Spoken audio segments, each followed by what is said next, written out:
Assalamualaikum warahmatullahi wabarakatuh, sahabat ekspor mitos atau fakta. Kembali lagi dengan kami. Semoga seluruhnya pemirsa itu dalam keadaan sehat walafiat dan dimudahkan segala urusannya. Pada kesempatan hari ini kita kedatangan tamu yaitu Kang Kibo. Gimana kabar Kang Kibo? Alhamdulillah sehat. Alhamdulillah, terima kasih sudah hadir di tim ekspor mitos atau fakta. Pada kesempatan hari ini kayaknya banyak cerita misteri ya.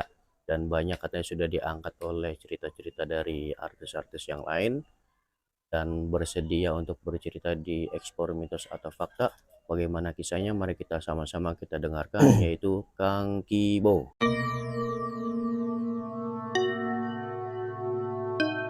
Bermula dari tahun 2022 atau 2023 gitu.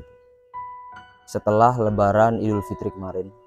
Jadi ini nggak ada satu rencana, tiba-tiba habis Lebaran Idul Fitri itu nggak ada rencana emang. Saya diajak camping sama bang ipar saya. Bo, lu mau ikut camping nggak besok? Oh besok kosong nggak? Kosong. Yaudah ayo berangkat gitu. Kita nggak tahu hari, nggak tahu tanggal, pokoknya tiba-tiba karena Idul Fitri libur kan, kita berangkat. Nah kita berangkat itu hari Kamis. Kita juga nggak sadar kalau itu hari Kamis. Pokoknya habis subuh saya langsung dijemput sama abang ipar saya. Dia bawa anaknya satu, namanya Kamila. Kita naik motor, bawa keril ya kan, naik motor Vario. Nah waktu kita berangkat itu lewat jalur apa sih itu namanya, Parung Bogor ya kayak biasa. Berangkat pagi jam 6, sampai sana singkat cerita sekitar jam 8 lah kalau nggak salah. Nah itu kan kalau kita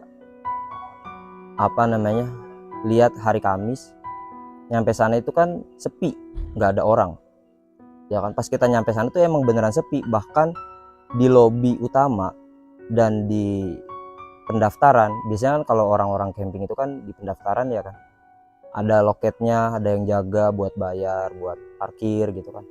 Tapi di sana itu beneran nggak ada orang. Akhirnya kita celangak celinguk nih, lihat kanan kiri ini mau camping bagaimana kok nggak ada orangnya gitu. Akhirnya karena kita bawa motor, kita naik aja tuh ke atas. Naik ke atas, kita nyari spot, nyari orang juga buat tanya-nanya, tapi ternyata nggak ada. Akhirnya kita naik ke atas lagi. Itu namanya Kampung Ulin. Kalau teman-teman tahu, di Bogor itu ada namanya Kampung Ulin yang sebelahan sama camping Gayatri. Nah itu Kampung Ulin itu masih baru waktu itu, tapi kalau sekarang kurang tahu ya. Nah akhirnya karena nggak ada orang, kita nyari spot, terus kita gelar tenda di sebelah pohon besar. Nggak tahu nama pohonnya apa, pokoknya pohonnya besar. Waktu kita gelar tenda itu sebenarnya di ujung sekali, sekitar jarak 12 meter itu ada tenda kuning, merah, hijau. Nah kalau kita pikir-pikir itu mungkin sewa tenda ya kayak biasanya gitu ya, tapi di situ beneran gak ada orang juga. Akhirnya ya kita gelar aja tuh, gelar tenda kita di sebelah pohon besar itu. Waktu kita gelar tenda ya kan, udah rapi, tenda udah rapi ya, itu sekitar jam 10 kalau nggak salah. Akhirnya kita masak, bikin sarapan pagi, saya, abang ipar saya sama anaknya yang namanya Kamila masak nih. Nah waktu pas lagi masak, karena kan dari pintu loket ke spot lahan kita buat bangun tenda itu agak sedikit jauh, dan itu agak sedikit melikuk-melikuk kayak jalur puncak kayak gitu. Nah karena saya di atas posisinya, nah saya ngeliat ke bawah nih. Jadi ceritanya abang ipar saya ceritanya lagi masak ini ya, nyiapin makan pagi, sarapan pagi. Nah saya sama Kamila itu lagi main di pinggir tepi, di pinggir tebing gitu ya. Waktu pas saya lagi main di situ, tiba-tiba ada satu perempuan yang mirip banget sama kakak kandung saya, namanya Kasari. Nah akhirnya saya ngeledek nih sama siapa tuh, yang anak kecil tadi, anaknya Bang Sapik. Saya bilang, Kamila, Kamila, coba lihat dah, itu Tante Ai bukan? Karena dia masih kecil biasanya manggilnya tante tante Ai gitu ya, namanya tante Kasari gitu, tapi dipanggil sama dia Tante Ai. Akhirnya saya bilang, Tante Ai, Tante Ai, saya bilang gitu kan. Tapi dia nggak nengok sekali. Akhirnya si Kamila itu ikutin. Tante Ai kayak gitu. Itu padahal jarak sekitar 5 meter. Kalau kita pikir secara logika, jarak 5 meter itu, ya jarak 5 meter itu, kalau kita teriak pasti terdengar banget kan, terdengar jelas banget kan. Kita teriak, kita panggilin dia, tapi dia nggak nengok-nengok sama sekali. Gitu. Nggak nengok, nggak melengos, nggak nyaut, dia tetap jalan aja, gitu, tetap jalan. Itu kita tetap panggil. Nah, pas sampai dari situ, otomatis jalur melikuk-likuk tadi yang menuju ke bukit, mau nggak mau kalau dia naik ke atas itu ngelewatin tenda kita. Tapi karena dia kita panggil nggak nengok-nengok, akhirnya si tante itu ya udah kita nggak panggil-panggil lagi, kita tinggal. Nggak lama kemudian saya langsung ke tempat Bang Sapik tadi yang lagi masak sarapan pagi. Singkat cerita, dari situ Bang Sapik bilang, "Bo, tadi cewek yang lu bilang Tante Ayu orangnya mana?" Oh iya, harusnya kalau seandainya si perempuan tadi itu naik ke atas, mau nggak mau dia harus ngelewatin tenda kita karena itu adalah salah satu jalur menuju ke atas. Tapi dia sama sekali nggak lewat situ, sama sekali tuh nggak lewat situ. Akhirnya kata Bang Sapik bilang, loh kok orang tadi lewat sini naik sini kok nggak, maksudnya kok nggak ada gitu, padahal dia udah naik. Harusnya kan kalau dia naik itu ada, harusnya kan kalau dia naik itu kelihatan gitu, tapi kok ini sama sekali nggak ada. Udah akhirnya dari situ kita hiraukan aja, oh ya udahlah, udah biarin lah, nggak usah dihirauin, biarin aja. Nah itu pagi, sarapan pagi. Nah waktu sarapan pagi, nah siang sebenarnya nggak ada kejadian apa-apa ya, siang sore itu nggak ada kejadian apa-apa, cuma setiap kalinya kita sholat itu kita gelar sejadah di sebelah pohon besar itu, sebelah tenda kita. Nah, itu kan rumputan ya, rumput-rumput gitu. Nah kita gelar sejadah tuh di situ, kita sholat di situ. Zuhur, asar, isya, maghrib kita sholat di situ. Nah waktu pas lagi kita sholat maghrib, apa kalau nggak salah sholat isya gitu kalau nggak salah, karena kan kita sholatnya ganti-gantian, kadang saya duluan, kadang abang ipar saya duluan gitu. Nah waktu pas sholat maghrib atau isya itu, karena kita sholatnya tetap di situ ya, maksudnya sejadahnya kita nggak pindah-pindahin ya, biarin di situ aja karena kita mau sholat. Pas lagi sholat maghrib atau isya itu tiba-tiba ada satu pohon yang numbuh sendiri di depan sejadah Bang Sapik. Nah sebelumnya nggak ada, emang beneran nggak ada pohonnya di situ. Kayak pohon apa sih, segini ukurannya, satu berapa senti sih ini, segini 4 senti lah, satu jari. Itu numbuh. Yang ngelihat itu Bang Sapik, saya emang nggak ngelihat, cuman waktu bergantiannya saya sholat itu tiba-tiba ada.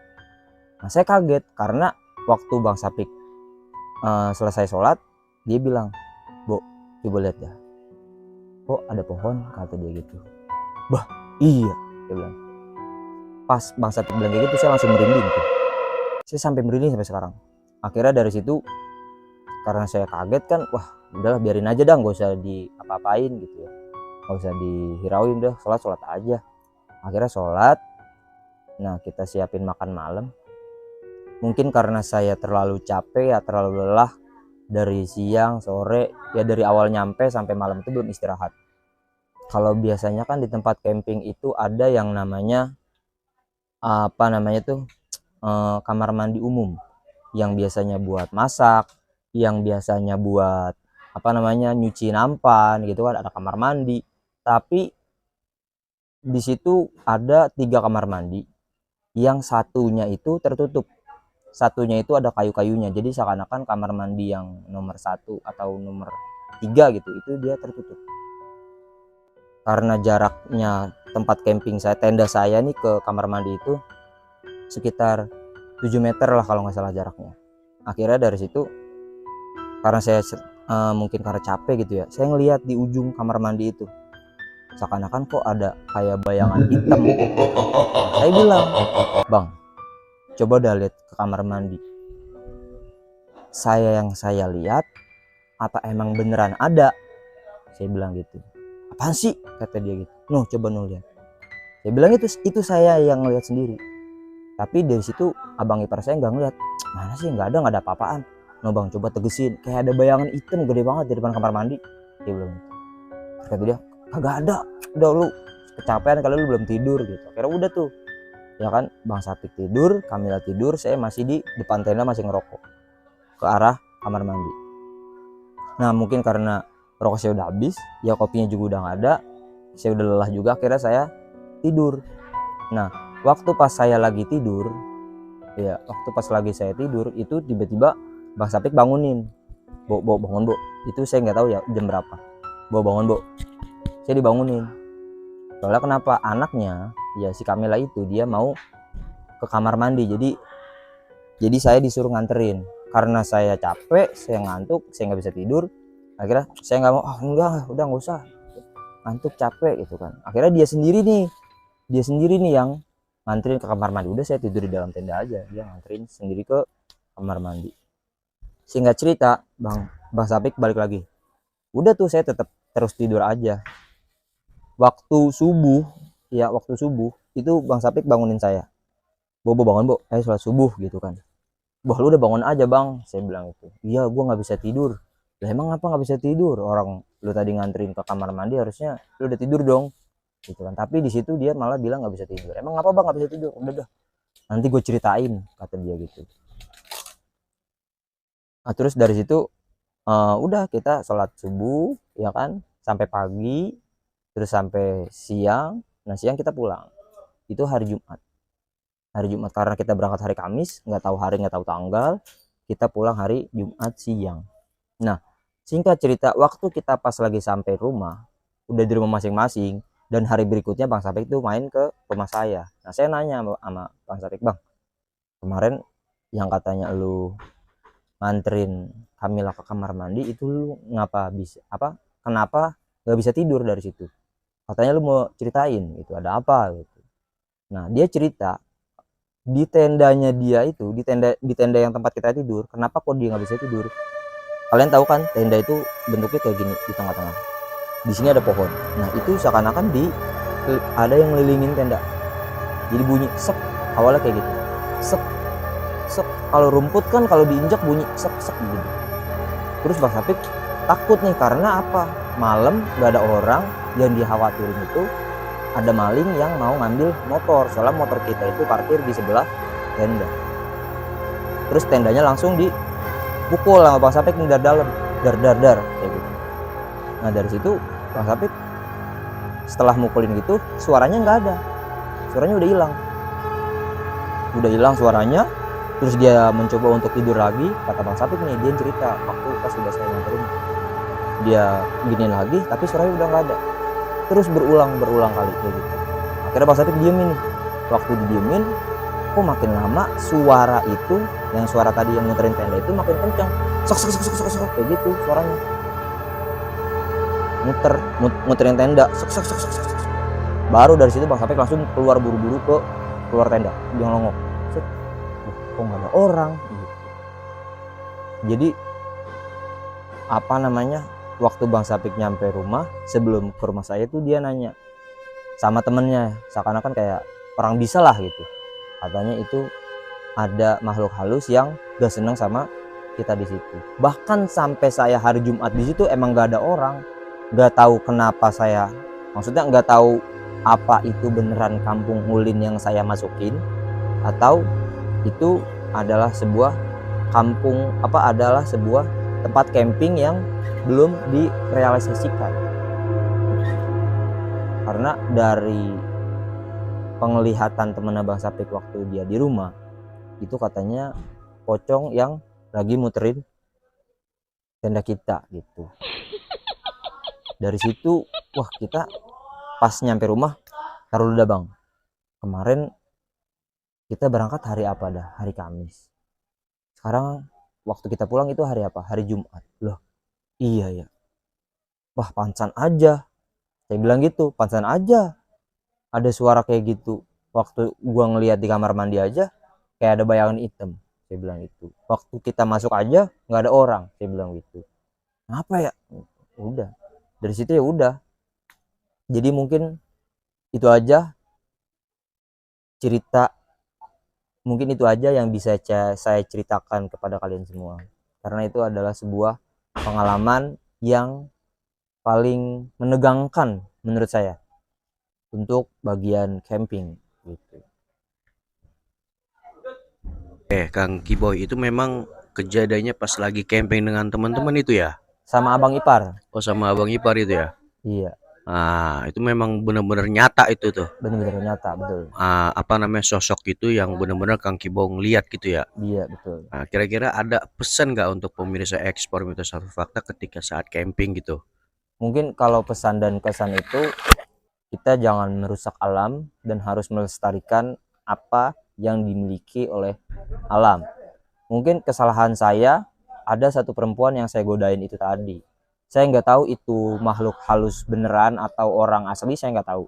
Karena waktu pas saya nyampe di sana, saya panggil Tante Ai, tapi kok dia nggak nengok, mungkin atau dia menunjukkan dirinya gitu, atau ingin memperkenalkannya kalau bahwasanya dia itu ada. Tapi saya nggak tahu ya, dan saya juga nggak melanggar apapun di sana gitu.